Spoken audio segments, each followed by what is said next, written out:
Hey everyone, hope you're all doing well. Thank you very much for tuning in. I really appreciate it. If you haven't already, please make sure to like and subscribe. I know it's kind of, gross me talking about it, but it really helps us out and makes a big difference. So yeah, that would be much appreciated. Today for our main sort of topic, the main topic for today is we're going to be talking about how to care for cherry barbs. They're probably like the most popular community type, schooling type fish that we sell, and we just can't keep them in stock, and everyone loves them. So I thought I'd jump on and give them a bit of an overview. Pardon the algae on the side of the glass. I do quite like it actually, but I know it's not everyone's cup of tea.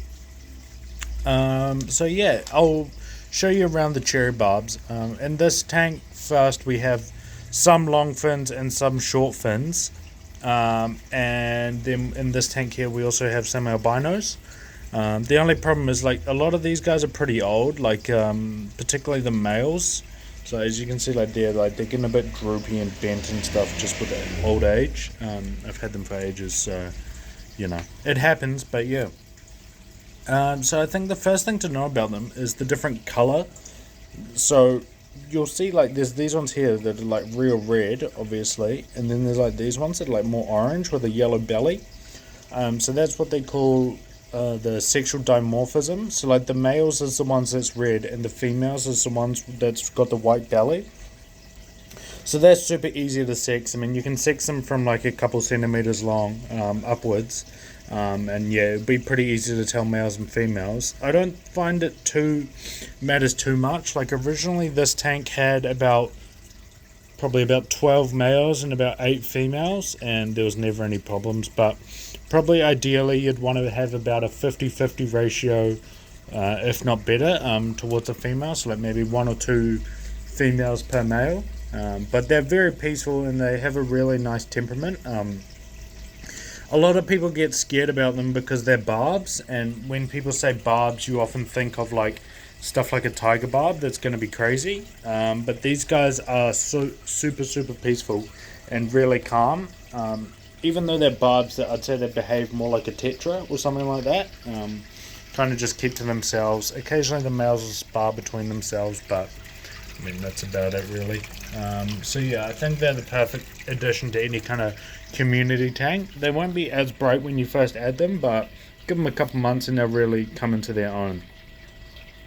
In terms of the tank size, I reckon like a 40 litre plus tank will be fine. You might be able to get away with a bit smaller, but I probably would say you'd want to start with a 40 litre tank for a little group of them. I wouldn't keep any less than like 6, say. Kind of the same thing with a lot of the schooling fish, is like 6 is kind of a minimum that people throw out there, but I'd put as many as you possibly can. Any schooling fish is going to do better the more you have. In this tank I think we've probably got like 25 or so, but there's heaps, they'll hang out all in the back, but there's always some in the front.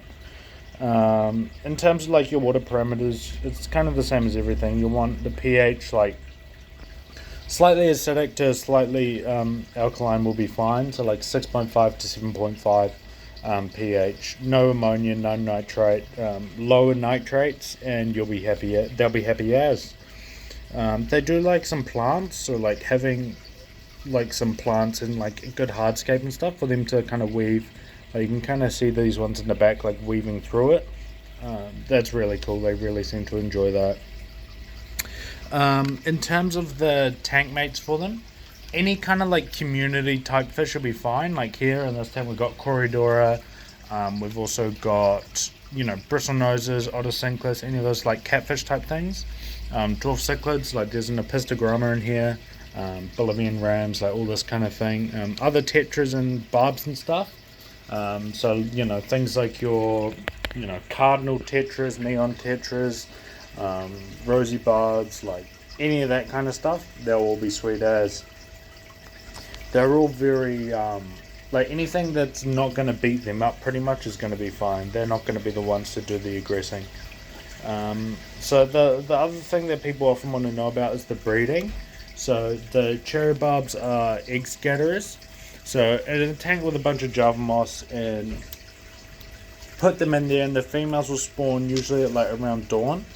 So you'll see they'll get real fat with eggs, and then you'll come in one morning and they'll be skinny as. At that point, you'll want to remove the adults and let them go. And then they'll kind of handle the, they'll kind of just grow themselves. Just keep the water clean. They'll grow fast as. But I mean, yeah, the only other thing I guess is diet. So they're very much the same as kind of like anything. It's like any like good quality like flake or micro pellet or like rapashi or that kind of thing, they'll go to town for. I'd make sure to give them good quality stuff if you're wanting to bring out as much red as possible. So like this tank here gets pretty much live baby brine shrimp and rapashi grub pie more or less exclusively. So that's kind of what I'd recommend, but any good quality flake will do the same job, and mix in some frozen foods and rapashi and stuff, and they'll be happy as, essentially. So yeah, I mean, that's pretty much all I had in terms of to talk about in terms of the care of them. But if you've got any other sort of questions you'd like to know about them, or comments, or like if you keep them, how you've found them and all that kind of thing, make sure to drop it down in the comments, and I'd really love to hear it.